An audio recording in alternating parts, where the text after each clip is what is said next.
الحمد للہ والصلاة والسلام علی رسول اللہ وعلی آلہ وصحبہ وموالا۔ محترم بھائیو، السلام علیکم ورحمۃ اللہ وبرکاتہ۔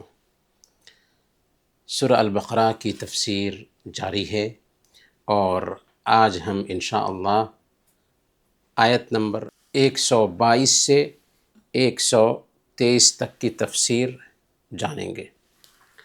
اللہ تعالیٰ فرماتا ہے اعوذ باللہ من الشیطان الرجیم، بسم اللہ الرحمن الرحیم۔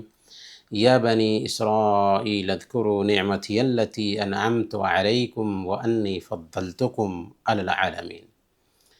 اے اولاد یعقوب، میں نے جو نعمتیں تم پر کی ہیں انہیں یاد کرو، اور میں نے تمہیں تمام دنیا والوں پر فضیلت دے رکھی تھی۔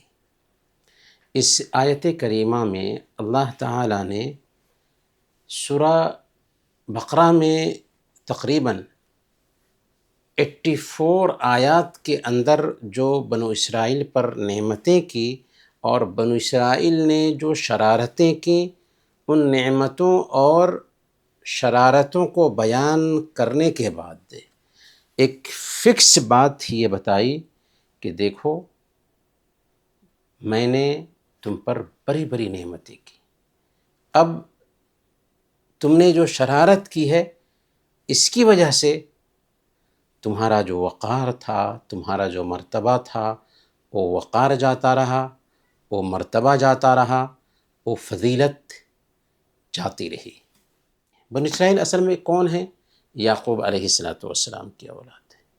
یہی ہیں کہ جو اپنے ہی بھائی یوسف علیہ السلام کو کنویں میں ڈالتے ہیں، کنویں سے یوسف علیہ السلام نکالے جاتے ہیں، عزیز مصر کے گھر پہنچتے ہیں، پلتے ہیں، بڑھتے ہیں، جیل میں ڈالے جاتے ہیں، یہاں تک کہ وزیر خزانہ بنتے ہیں۔ اب یوسف علیہ السلام اپنے بھائیوں کو معاف کرتے ہیں اور سب کو مصر میں بلا لیتے ہیں۔ شاہی گھرانے سے ان کا تعلق ہو چکا ہے، لیکن جب ان کے اندر شرارت آئی تو اللہ تعالیٰ نے فرعون کو ان کے اوپر مسلط کر دیا۔ فرعون ان کو سخت سے سخت کام میں الجھا دیتا ہے۔ پھر اللہ تعالیٰ موسیٰ علیہ السلام کو انہی کے بیچ پیدا کرتا ہے مسیحا کے طور پر۔ موسیٰ علیہ السلام ان کو لے کر کے نکلتے ہیں، اللہ تعالیٰ سمندر میں راستے بنا دیتا ہے، اس کو پار کر جاتے ہیں۔ پھر جب موسیٰ علیہ السلام کہتے ہیں بنو اسرائیل کو کہ چلو بیت المقدس میں داخل ہوں گے اور عمالقہ کو وہاں سے نکالیں گے، تو انہوں نے کہا کہ نہیں، اذهب انت وربک فقاتلا انہا ہنا قائل، جاؤ اپنے رب کے ساتھ قتال کرو، ہم تو یہی بیٹھیں گے۔ شرارت پر شرارت، اللہ کی نعمتوں کو اپنے سامنے میں دیکھا تھا، شرارت کریں۔ بلکہ راستے سے گزر رہے تھے تو کہا کہ اے موسیٰ، جیسے ان کے پاس درخت ہے، معبود ہے، ویسے ہی ہمارے لیے بھی معبود بنا دیجیے۔ تو شرارت پر شرارت کر رہے ہیں، اللہ کی نعمتوں کو دیکھ رہے ہیں، شرارت کر رہے ہیں۔ اللہ تعالیٰ نے کیا کیا کہ میدان تیہ میں ان کے لیے سایہ کر دیا، بادلوں کا سایہ۔ اللہ تعالیٰ نے من و سلوہ ان کے لیے اتارا۔ اللہ تعالیٰ نے 12 چشمے ان کے لیے جاری کر دیے۔ پھر بھی شرارت پر شرارت، وہ سارے نمونے آپ نے سورہ البقرہ کے اندر دیکھے۔ یہاں پر اللہ تعالیٰ نے کلیئر انداز میں کہا کہ یاد کرو ان نعمتوں کو جو ہم نے تم پر کی تھی، اور ہم نے تم کو دنیا والوں پر فضیلت عطا کی تھی۔ وَأَنِّي فَضَّلْتُكُمْ عَلَى الْعَالَمِينَ، دنیا والوں پر ہم نے فضیلت دی۔ گویا کہ یہ فضیلت جو تھی وہ اس وقت کے لوگوں پر بنو اسرائیل کو فضیلت تھی، یا ان سے پہلے کی قوموں پر ان کو فضیلت دی تھی، لیکن اللہ کے نبی صلی اللہ علیہ وسلم کے آنے کے بعد یہ فضیلت ان سے چھین لی گئی۔ کیوں چھین لی گئی؟ شرارت کی وجہ سے۔ اب کون سی قوم سب سے زیادہ فضیلت رکھنے والی ہے قیامت کے دن تک؟ امت محمدیہ۔ اللہ نے فرمایا کنتم خیر امت، تم بہترین امت ہو، تم افضل امت ہو۔ لیکن ہم افضل امت کیوں ہیں، بہتر امت کیوں ہیں؟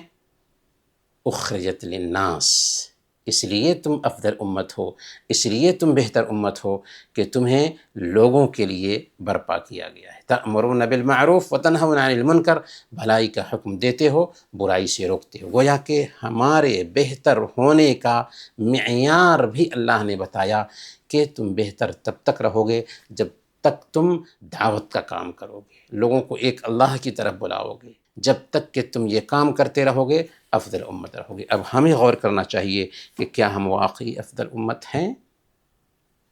اللہ تعالیٰ آگے بنو اسرائیل سے کہتا ہے وَاتَّقُوا يَوْمًا لَا تَجْزِي نَفْسٌ عَن نَفْسٍ شَيْئًا وَلَا يُقْبَلُ مِنْهَا عَدْلٌ وَلَا تَنْفَعُهَا شَفَاعَةٌ وَلَا هُمْ يُنصَرُونَ۔ اس دن سے ڈرو جس دن کوئی نفس کسی نفس کو کچھ فائدہ نہ دے گا، نہ کسی شخص سے کوئی فدیہ قبول کیا جائے گا، اور نہ اسے شفاعت نفع دے گی، نہ ان کی مدد کی جائے گی۔ اللہ تعالیٰ نے صرف بنو اسرائیل کو نعمتیں یاد نہیں دلائیں، بلکہ آخرت کا ڈر بھی دل میں بسانے کا حکم دیا۔ اب سدھر جاؤ، اب سنبھل جاؤ، کیونکہ تمہیں بھی مرنا ہے، رب کے پاس پہنچنا ہے، حساب و کتاب چکانا ہے۔ اس دن کوئی کسی کے کام نہیں آئے گا، بھائی بھائی کے کام نہیں آئے گا، شوہر بیوی کے کام نہیں آئے گا، بیٹا ماں اور باپ کے کام نہیں آئے گا، ماں باپ بیٹے کے کام نہیں آئیں گے۔ ہر شخص کو اپنی پری ہوگی، اور نہ ہی وہاں پر کوئی فدیہ چلے گا، نہ ہی کوئی اس کی سفارش کرے گا۔ سفارش بھی ہوگی تو اللہ کی اجازت سے۔ إِلَّا مَنْ أَذِنَ لَهُ الرَّحْمَنُ وَرَضِيَ لَهُ قَوْلًا، اللہ تعالیٰ اجازت دے دے سفارش کرنے کی، اور جس کے لیے سفارش کی جا رہی ہے اس کے عمل سے بھی اللہ راضی ہو۔ تو اس لیے دنیا میں جیتے جی سدھر جاؤ۔ اللہ کے نبی صلی اللہ علیہ وسلم نے اپنی بیٹی سے کہا تھا یا فاطمہ سلینی ما شئت فإنی لا أغنی عنک من اللہ شیئا، بیٹا فاطمہ دنیا میں تم کو مجھ سے جو مانگنا ہے مانگ لو، کل قیامت کے دن ہم تمہارے کچھ بھی کام نہیں آ سکتے۔ تو آخرت میں معیار یہ ہے کہ ہم کتنے اللہ رب العالمین کی شریعت کو فالو کرنے والے ٹھہرے۔ تو یہ آیات دراصل بنو اسرائیل کو یاد دلا رہی ہے کہ ہم نے تم پر نعمتیں کی، ہم نے تم پر انعام کیا، ہم نے دنیا والوں پر تمہیں فضیلت عطا فرمائی، لیکن تم نے اس سے فضیلت کو بھلا دیا، تو ہم نے تم سے یہ فضیلت کا معیار چھین لیا۔ اب امت محمدیہ کو یہ فضیلت عطا کی ہے، تو یاد رکھو اے امت محمدیہ کے لوگو، فضیلت جس بنیاد پر تمہیں حاصل ہے، اگر وہ کام نہیں کیا تو اس فضیلت سے تم بھی محروم کر دیے جاؤ گے۔ لہذا ہمیں چاہیے کہ ہمیں جس بنیاد پر افضل قوم بنایا گیا ہے اس کام کو کریں، شریعت کی تابع داری کریں، شریعت کو سیکھیں، شریعت کے مطابق عمل کریں، اور دوسروں کو شریعت کی طرف دعوت دیں۔ اسی میں ہماری نجات ہے۔ اللہ تعالی ہم سب کو شریعت کے مطابق زندگی گزارنے کی توفیق عطا فرمائیں۔ آمین۔ وصلی اللہ علی نبینا محمد وعلی آلہ وصحبہ اجمعین۔